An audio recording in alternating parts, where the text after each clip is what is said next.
quando você ganha o Campeonato Brasileiro, você ganha credibilidade, você conquista o seu sonho de criança. Com certeza todo mundo sonhou em ganhar o Campeonato Brasileiro. E você realizar esse sonho é de suma importância para que você cultive isso nas outras gerações.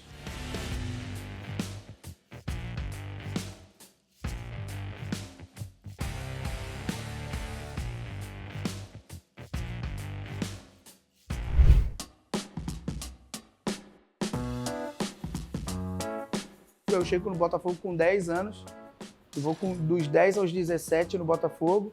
Meu primeiro jogo no profissional foi no Botafogo, com 16 anos, em 2006. Botafogo e Tupi, em Juiz de Fora. E em 2007, quando vem a proposta do PSV primeiro, e a gente não chega num acordo com o Botafogo de contrato, meu pai, junto com os meus empresários na época, e a gente vai para a Holanda, e chega na Holanda, a gente não também... Chega lá, o contrato que eles mandaram para mim era um contrato, e quando a gente chega lá era outro, e tudo se encaminhou para a gente ir para o Benfica, que também era parecido a proposta. E aí inicia a minha história profissionalmente mesmo na Europa, que era no Benfica em 2007, 2008. Falei pro meu pai que eu queria parar de jogar, porque já não estava tendo tanta oportunidade lá no Benfica, e minha esposa na época estava com tuberculose, e que eu queria ajudar ela, e ela estava aqui no Brasil e eu morando lá em Portugal, sozinho, e isso estava me dificultando. E hoje eu vejo que a minha parte psicológica também me afetou muito nessa época. E eu conversando com ele, ele falou: não, meu filho, a gente viveu esse sonho, a gente vai brigar por esse sonho, e você vai realizar esse sonho. E eu sempre tive o sonho de jogar no Vasco, assim.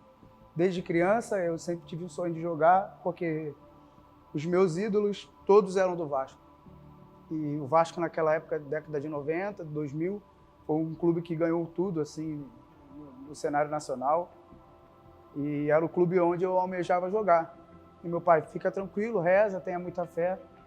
Minha mãe também falou muito isso, e que vai acontecer. No dia seguinte, o Éder Luiz ia vir para o Vasco. E o Rodrigo Caetano, que era o diretor, na época ele era diretor do Grêmio e depois virou diretor do Vasco, ele me conhecia. Aí o Benfica também ofereceu, junto com o Chico, que era o scout do Benfica aqui no Brasil, me ofereceu, e o Rodrigo de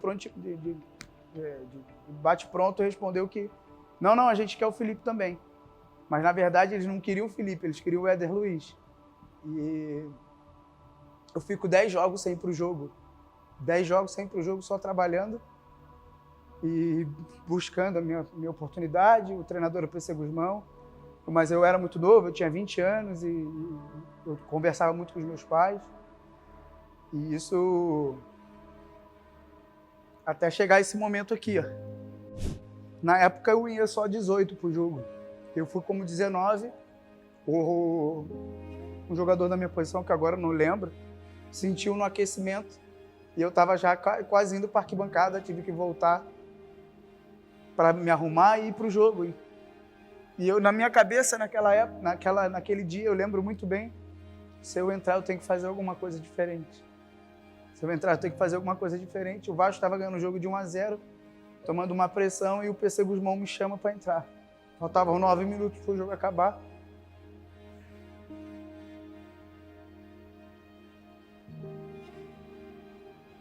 Faltavam 9 minutos para o jogo acabar, eu entro e faço o gol. E ali começa a minha história dentro do Vasco, dentro de um clube que eu sou, todo mundo sabe que eu sou apaixonado.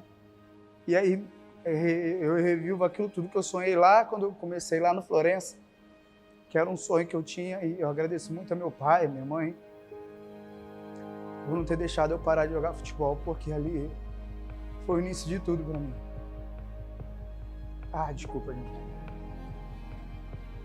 Ali foi o início de tudo para mim. Foi o início de tudo, de uma caminhada longa, mas muito feliz da minha carreira. Por insistência minha, obviamente, mas as pessoas que estão do meu lado sempre, meu pai, minha mãe, minha esposa, meus filhos, são pessoas muito importantes para que como eu falei lá no início, meu psicológico, se ele tá bom, eu consigo ir. Mas eu sofri muita pressão também na minha carreira e eu soube lidar com elas porque eu tive pessoas do meu lado que conseguiram me ajudar. E por isso, dessa foto aqui, quando eu olhei ela, eu fico emocionado porque atrás de uma fotografia tem sempre uma história. E essa aqui é uma história linda da minha carreira, né, da minha vida.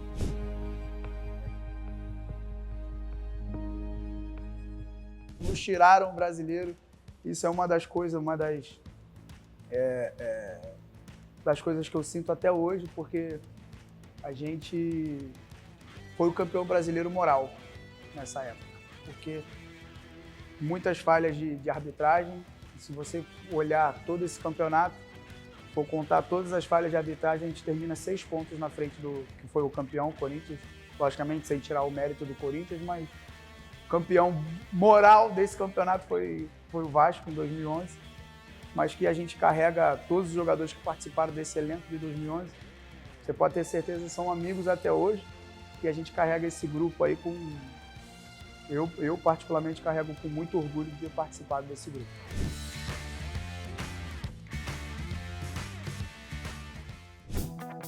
A expectativa era a pior possível, porque em 2016 o Corinthians fez grandes contratações e acabou não acontecendo. E quando eu chego em 2017, eu vejo terra arrasada mesmo. Assim.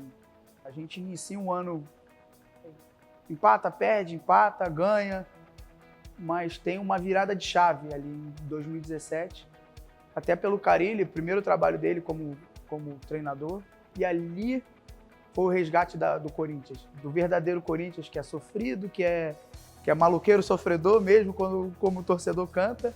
Um dos anos mais felizes da minha carreira. No Brasileiro, falaram que o Corinthians vai brigar para não cair esse ano, e a gente faz um primeiro turno invicto, a gente não perde para ninguém. A gente oscila um pouquinho no segundo turno, mas essa foto aqui, ó, é a foto do jogo do Fluminense, que ali foi o 3-1, a gente ganha o jogo.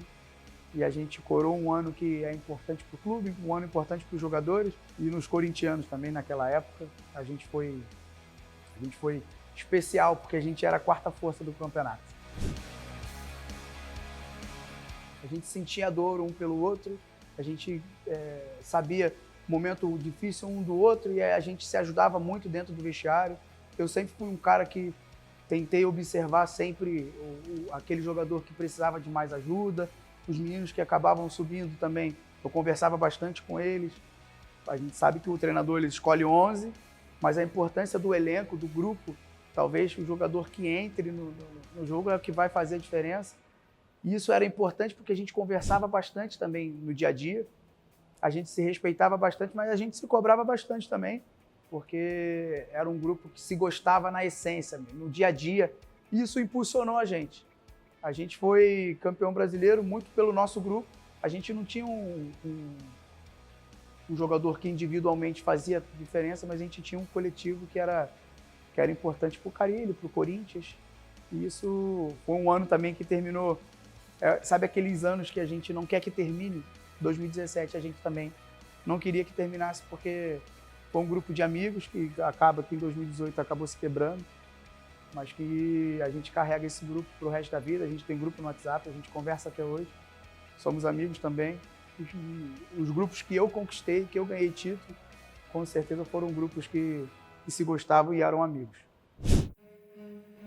Parabéns, você conseguiu. Você conseguiu tudo aquilo que você sonhou, tudo aquilo que você buscou quando criança, todos os clubes que você sonhou em jogar, faltou o Real Madrid. Mas todos aqueles clubes que você sonhou em jogar no futebol brasileiro, você conseguiu. Mas que você poderia ter vivido mais, ter aproveitado mais os momentos felizes da tua carreira e ter sido mais resiliente nos momentos de tristeza. Mas parabéns por tudo aquilo que você construiu, tudo aquilo que você passou. Foi bom demais. Parabéns, Felipe Bastos.